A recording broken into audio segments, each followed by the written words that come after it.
The future of dentistry. What's it going to look like? Is corporate going to own 100% of this field? Are they going to own 25% of this field? Are they going to own 50% of this field? Or are they going to own 100%?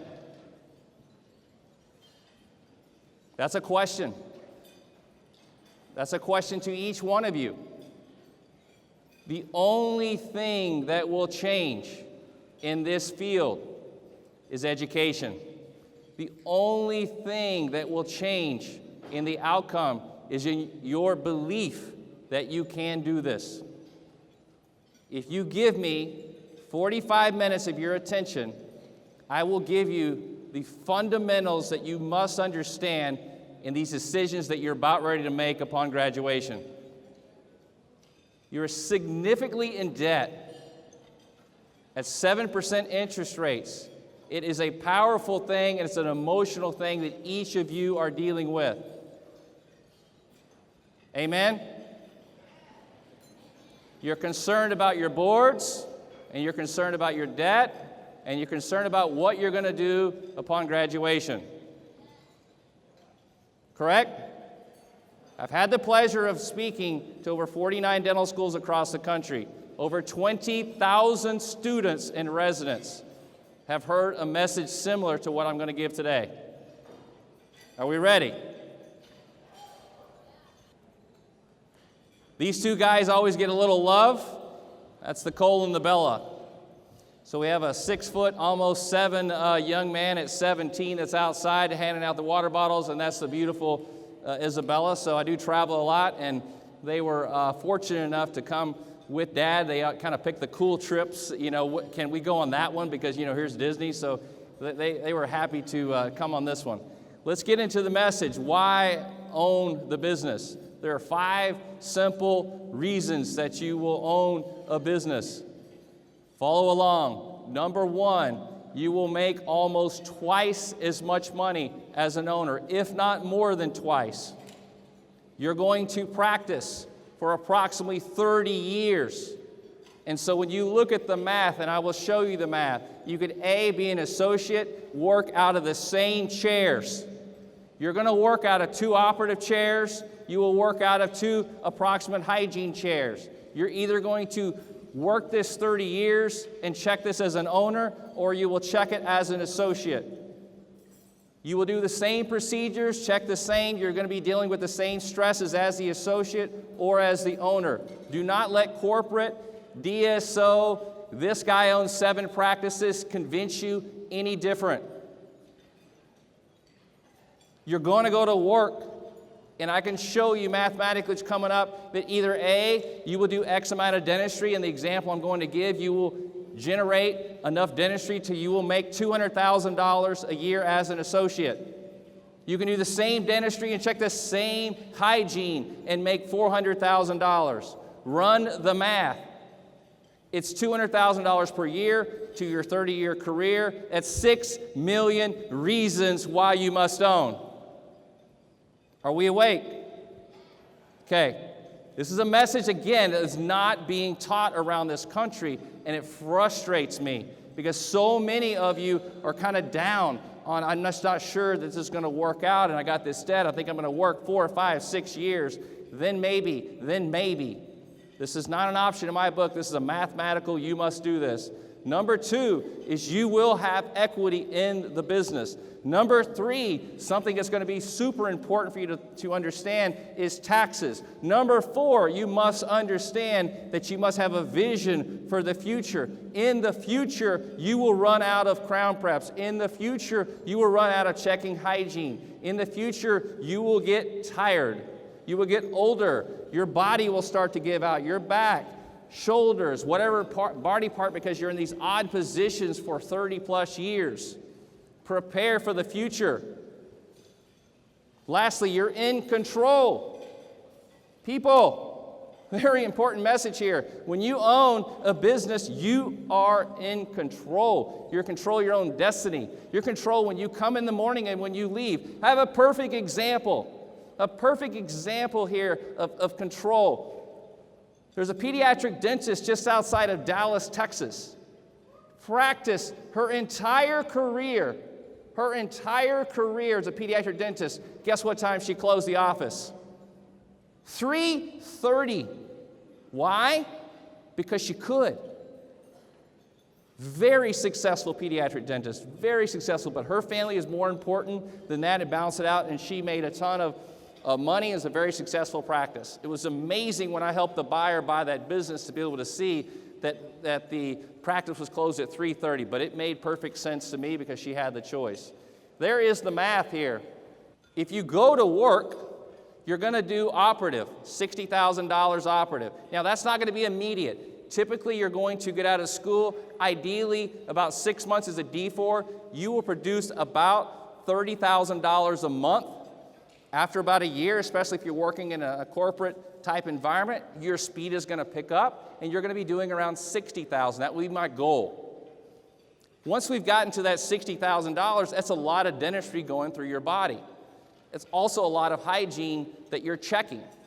So if you play that math out, and now the new norm today is 27% of what you're getting paid, you're making about $200,000, but you're just getting paid out of the operative. You're obviously not getting paid out of the hygiene. What I want you to think about is, as an owner, if you were to do that dentistry, $60,000 a month, times 12, $720,000 of doctor a year. What you have to understand is a general rule is there's about 75% of the practice is doctor and about 25% is hygiene. So when you see the numbers, you're saying, I got to do about $750 here and doing about $250 here. So question, how much should I make out of the $1 million practice? When it is ran efficiently, you should net about 42 cents on the dollar. Or say it differently, you're making over $400,000 for the exact same work as the associate. That makes sense? That's where I get that $200,000. So we're making twice as much money. The list goes on for all the specialties as well. Second is we're building equity in the business. The $1 million practice that you now own is worth something. What's it worth? Roughly about 75% of collections is what the business is worth. So that's a great opportunity because, again, we have a $1 million business. The idea is that we grow the business. We can't physically do anymore, so we grow it, and we do what? We bring an associate in to help us, and eventually maybe even make them a partner, start pulling some of the equity out and use that for our retirement. So you cannot leave off the fact that how important it is that there's a business that's worth a lot of money, and the fact that there's some equity value inside of that. Number 3, we have to think about the future. The future right now is a 23, 24, 25-year-old is a very short. It's just easy just to think about these next 2 years. I understand. I was once your age. Now, as I'm a little bit older, I start to think about the future more and more. But I want you to think that you will run out of crown preps, that you will need to prepare for retirement. So I want you to think about this. If you are 30, right now I will assume that all of you are broke, right? If you have a lot of money, I don't recommend raising your hand because now we have 579 people very angry at you. I will assume you're broke. I will assume that you will retire sometime in the future, sometime around 60. I will presume that you will think about that one day the 60-year-old will have a lifestyle. You will need a lifestyle. Now, this lifestyle is going to change through your 30 years. Right now, you're somehow living on like macaroni and cheese, ramen noodles, very inexpensive food that you're buying in the middle of the aisles. Why? Because you're on borrowed money.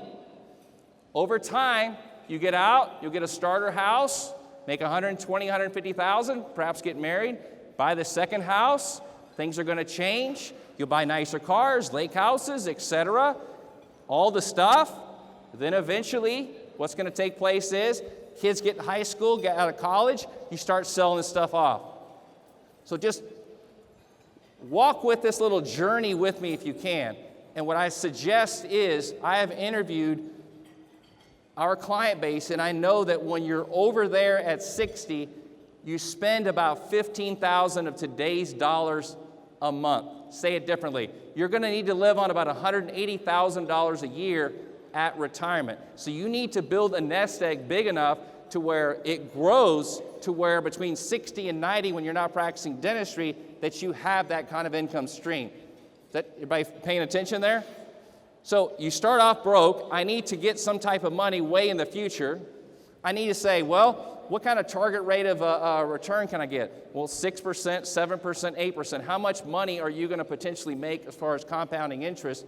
What type of return you're going to get? I'm going to presume that you're saving in a tax-deferred environment. It's a very smart place to save your money. And I'm also going to presume that you understand that costs and goods and services today at 30 are going to be more expensive when you're 60. Let me say it differently. The historic rate of inflation is 2.5%. Today it's at about 1%. This means that costs and goods and services over 30 years are going to double. So if you know early on that, I think I'm going to need around 15 grand a month to live on one day in the future, and that's 30 years from now, so that really means you're going to need $30,000 a month with built-in inflation over here. So the question is, how much money do you need to prepare for this retirement? Answer, $8 million. Let that sit in. $8 million. Now I'm also going to ask you during this process to save $70,000 a year. And I'm going to ask you to save $70,000 a year for 30 years. Now at this point of the lecture, of the 580 of you in the room, there's about 579 that have tuned out because I just said to save $70,000 a year. Please pause. I will come to the game plan of when we're going to save the $70,000. We're not saving it now, but we're going to save it as an owner. But what's interesting on this chart, I'm asking you to save $70,000 a year, and if you do that with this target rate of return of 8%, you somehow get $8 million. For the math majors in the room, 70,000 times 30 is only $2.1 million. How does $2.1 million compound out to $8.5 million? Compounding interest. You're getting over $6 million of compounding interest return because you saved early on. If there's anything that you pay attention on today, save early. How do you get to this level? Ownership. Your evil is not my evil. My evil is way different than your evil. Maybe my evil is my age and I'm old. Maybe I got other issues. But one of the main issues that I have is federal taxes. You will soon have the same issues. Let me introduce you to a couple of taxes that you'll be soon familiar with once you get out and start making some money. When you own a business, there's 3 types of taxes. Number 1 is a Social Security tax. The first $118,000 that you make, you'll have to pay 15.3% Social Security taxes. So that's a cute one. Technically, I think in 2017 it's 127, so that's the latest number. 15% of your Social Security taxes once you're the owner. Next is you'll pay your state tax. There's only a few states in the union that don't have a state tax. Most of them do. On average, 5-6%. There are many states out west that may have a 10 and 11% state tax. Then you have the federal tax that I want us to focus on. Every dollar and cent in 2017, you and your spouse make over $233,000. It's not that much of money. That's not that much money when you really look at it.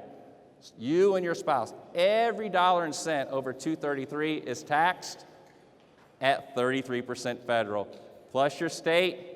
Do you see why 33 plus maybe 5% on average is a state tax? That number is much larger than your 6.3, 6.8 Sallie Mae debt. Everybody see that math? You're in control. You're going to hire. You're going to fire. You're going to use the materials that you want to use. You're in charge. What time you open? What time do you close? If you're going to leave to go see, a school play, something like that, you have that ability. I highly recommend when you get out that eventually when you buy your home, you want to buy your home next to your practice. I traditionally tell people, own your business, find out where that is, a nice community, have your home really close to that. I'm not a big fan of, well, I make a bunch of money over here, but I'm getting stuck in this commute thing. With children, it's extremely hard to have that work-life balance, and you want to be able to be close to where your home is. You got to believe in yourself. There's a group out there that believes in you. It's called the banks. You know who else loves you? Corporate dentistry. They love you. They see you as weak.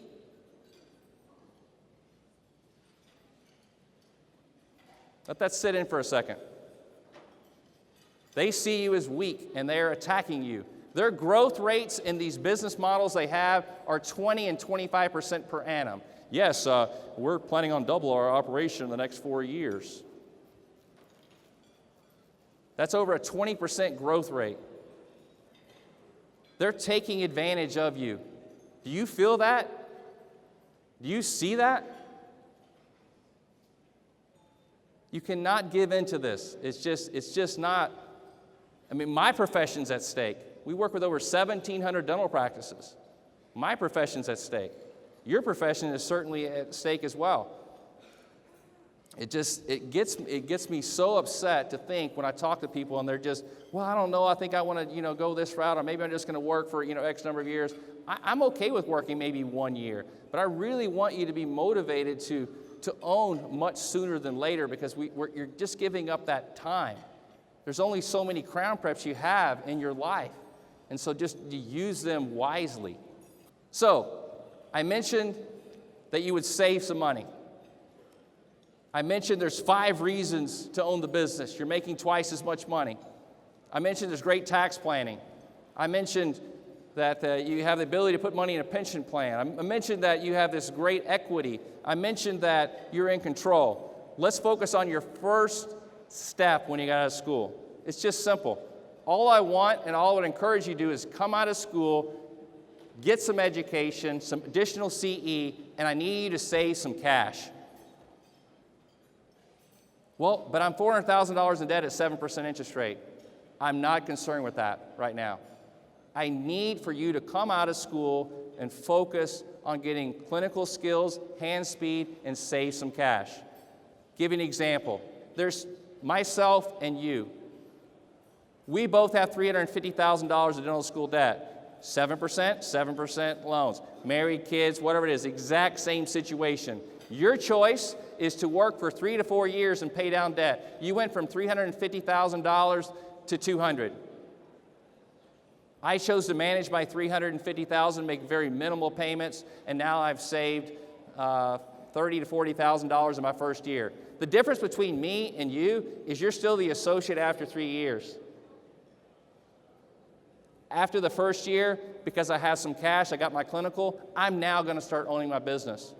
And I'm going to start making twice as much money as the owner. And I'm going to have the ability to start tax planning. Now I got the ability to start putting money away in my retirement. When you look at those two people that are in debt, the choices that they make, it's how you manage those choices. So step 1, we're going to come out of school 1 to 2 years. I count an AGD or GPR program as the experience. You can come out at that point and maybe just work 6 months. I just need you to focus on getting the cash. Because if you choose just to pay down the debt and you apply for the job or apply for the ownership position and I apply, the reason that the banks are not very interested in lending you money because you're broke. You need cash. If you show up with no cash, banks don't want to lend you money. You show up with $30,000, $40,000, 1 year of experience. Oh, let me show you my doctor production provider report. Let me show you I can do the work. You're going to get the money. They will lend you $700,000, $1 million. They love you. Just play the game of getting out of school, getting some experience, and then we're going to own. Now on step 3 here, after we own the business, this is going to dictate where we go to step 4 and step 5.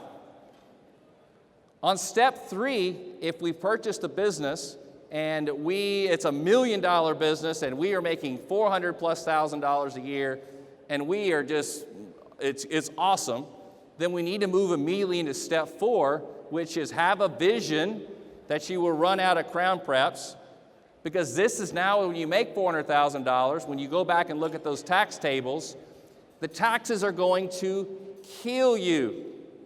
So one of the major things that we can do to address taxes is set up a pension plan. Between you and your spouse, you can save just over, coincidentally, about $70,000. So I'm taking your income of $400,000, I'm driving down the income now to about $330,000.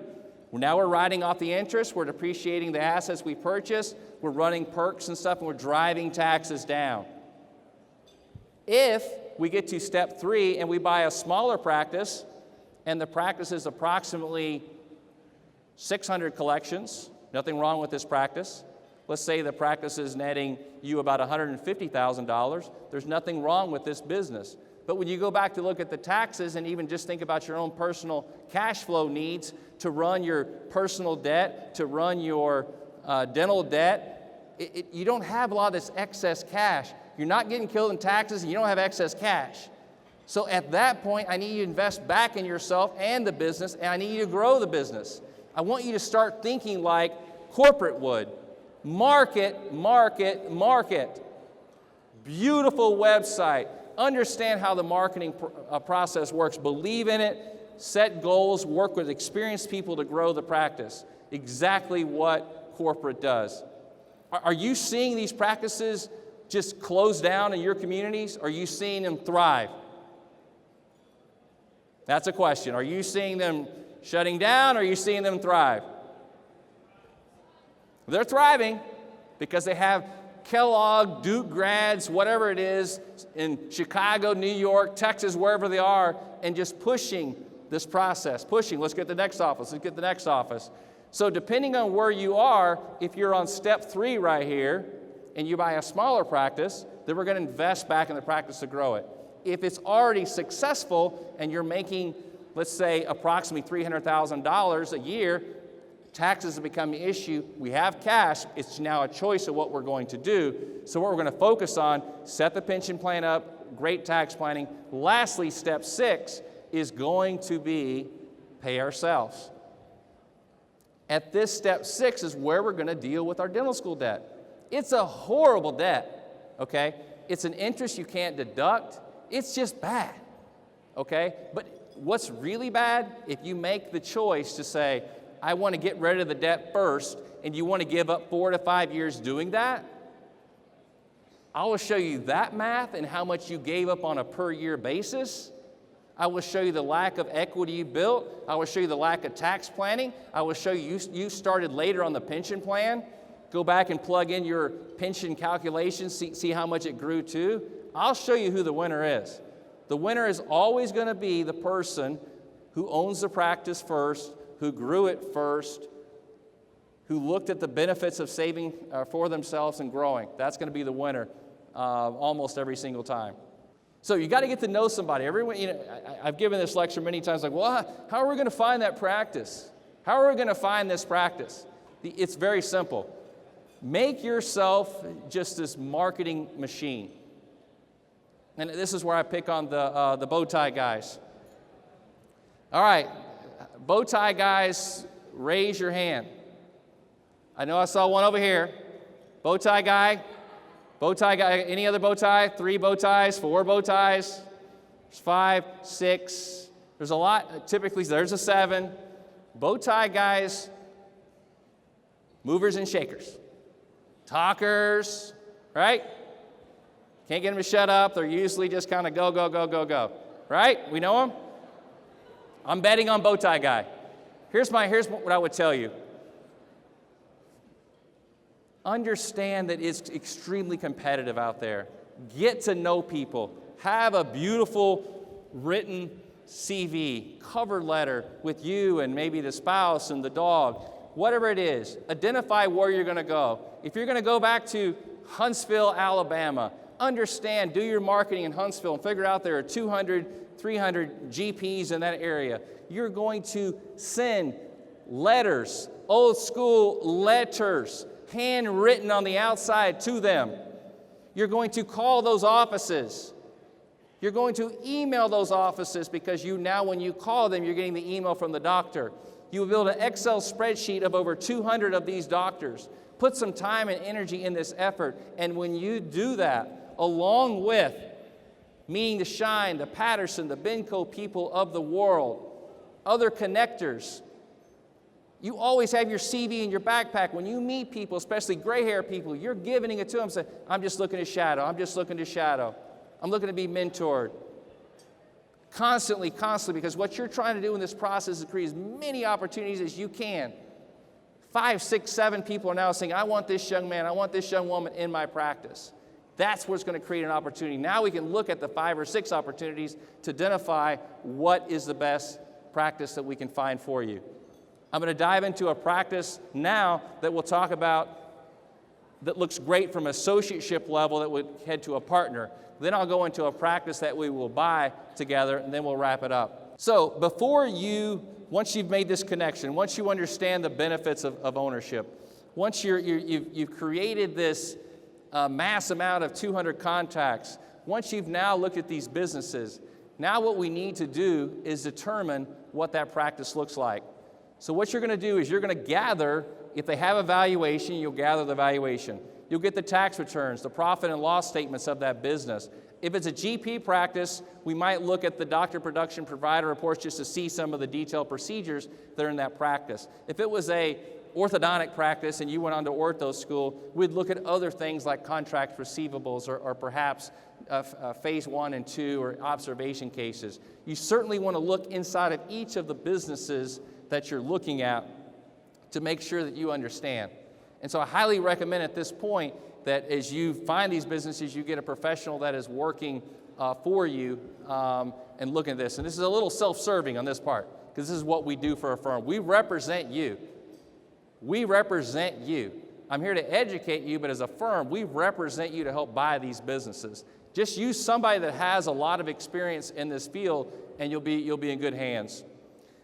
I certainly want you to think about the benefits of owning the building.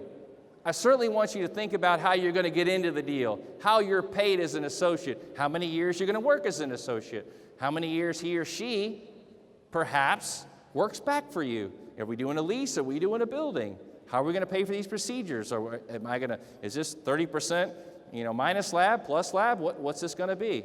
So it's a complicated process when you're buying $1 million business. A lot of decisions that are involved. Just make sure that you hire a good team around you before you purchase the practice. So let's associate with somebody. Number one thing I need you to focus on is that you absolutely love the doctor. Either he or she, it's a chemistry thing, you feel blessed to be a part of that practice. It's you're telling all your friends, I feel like I just got lucky, man. He or she's just fantastic. It needs to be about honestly just the admiration and love that they have to you and you have to them. You just feel lucky that you kind of landed this deal.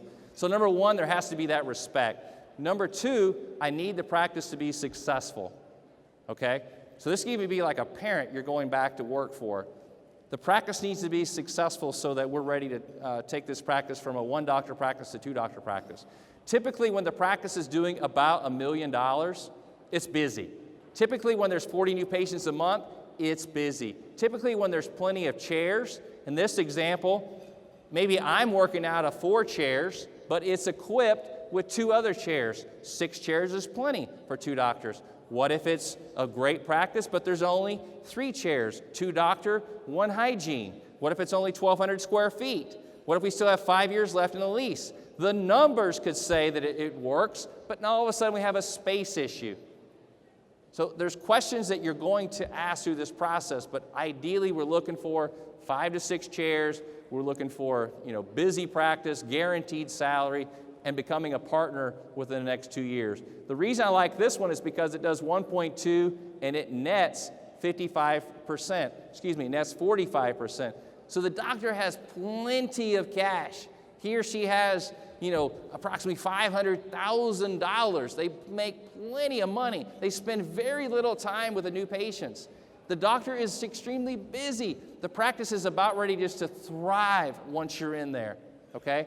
If it's a smaller practice, there may be nothing wrong with that, but just the numbers itself may not be ready to support you. I love the practice when you become an associate in the practice, that their commitment is showing that their website is updated with you. And I don't mean, scroll all the way down and see your cute little picture in scrubs. I mean that there should be a picture on the home page. If I'm in a suit and I'm bringing, male or female in my practice, we dress alike, we look alike, and we're just like right here, we're partners, okay? This is my partner. And matter of fact, if Susie is the partner, Susie is the personal, dentist of Dr. Loretto. Susie personally sees Dr. Loretto and all his family. The website is so important because it's an image of who you are, how you answer the phones, how you're introducing the patient. You can introduce the patient as this is Susie the associate. Really? That's how that's going to roll out? Case acceptance 0, versus, Mrs. Jones, this is Dr. Susie, this is the partner that I've been telling you about. So blessed to have her in my practice. She's an amazing clinician. She's actually, as my clinician, she does the work for me and my family. She's going to be checking you during hygiene today, and she's going to be able to spend some quality time with you because I know you keep talking about this thing or this smile or whatever it is that they're looking to change. There's quality time because the 40 new patients that are coming in right now by ourselves, they don't have that quality time anymore. So we're trying to just develop a game plan of you becoming a partner in this practice, how you introduce, how the practice is planning to grow. So I like busyness. I like there to be that warmth and connection, and there just be a business plan of how this process is going to work. Let's look at this over here. So we're going to buy a practice now. We're going to buy a very successful practice. It's $1 million business. So I want us to look at this together and determine, does this make sense? Well, let's take a look. Let's walk through the numbers. What does it gross? $1 million. What does it net? $400,000. What does it cost? What do we teach? We taught that the price of the business is roughly about 75%. We taught that in the $1 million practice, the doctor is doing what? What percent?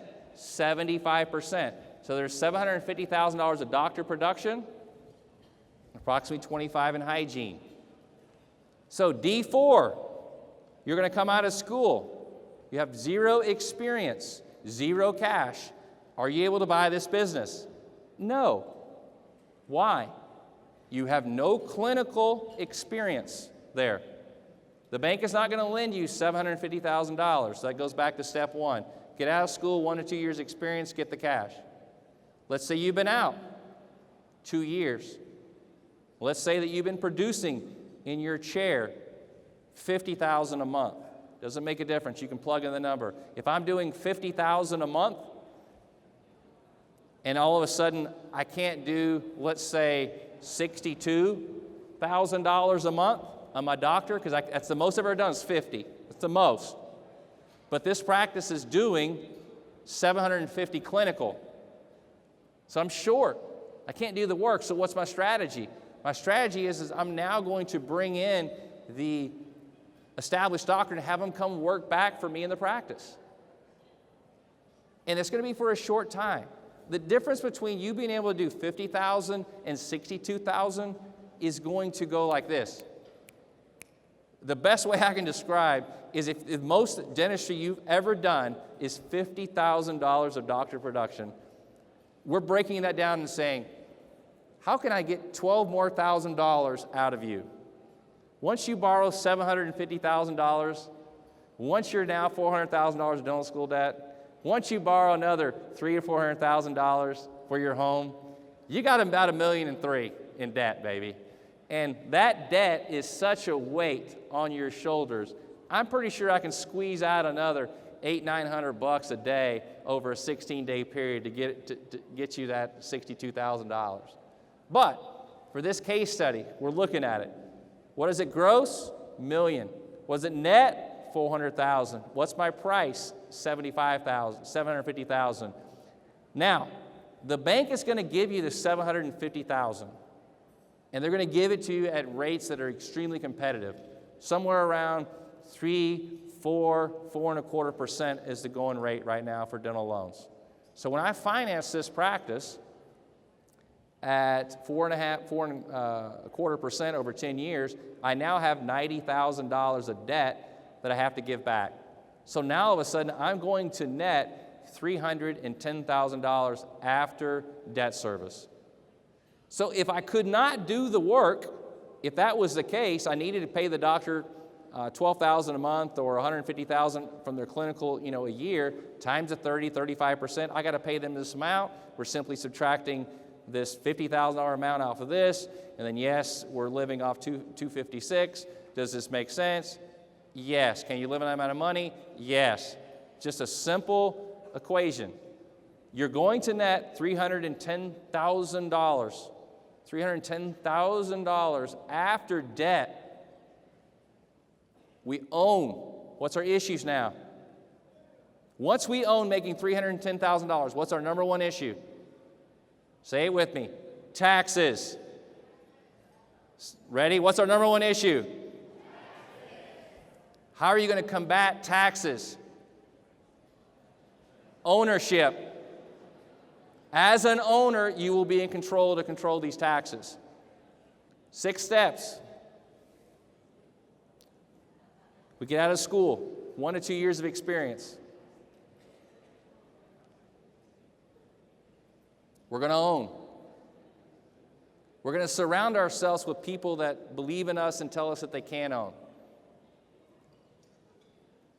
Depending on what practice we purchase, we're going to invest back in the practice to grow it. Once we're at a point where we've crossed over about $700,000-800,000 of collections, we start to make a lot of money. Once a lot of money comes in, we're going to tackle the taxes. First step we're going to do is set the pension plan up. Then our taxes, we run everything through a business. Lastly, we pay for ourselves. And lastly, we start strategizing about how to rid your dental school debt. You have to be able to take a message back to your students. You have to. For giving this lecture now since 2004, it just seems like I'm hearing more and more concerns at the schools. There's not this positive energy about, of course we're not going to do that. We're all going to own. We're all going to own. Are you kidding me? You're like the 15th person that's come in our school and told us this. We get it. It's the opposite. It's such a breath of fresh air for someone who actually believes in us. You are the freaking leaders, guys. You're going to have messages and have to, manage the process of who's coming in and giving these messages to your students and to your colleagues. You have to believe and support each other with the message that you can do this. If not, as I started out, this lecture is, what's the future of dentistry? Well, no. What's the future? This is in your hands. If you come here, come to our firm, it's where you own the business. You own the business, you got taxes, you have pension issues, you want to help growing the business, whatever it may be. Cain Watters is you own the business. NDP is the company who represents you to help you buy the business. So I'm not really sure what to buy. That's where you're coming in and having a firm like ours to help guide you through this.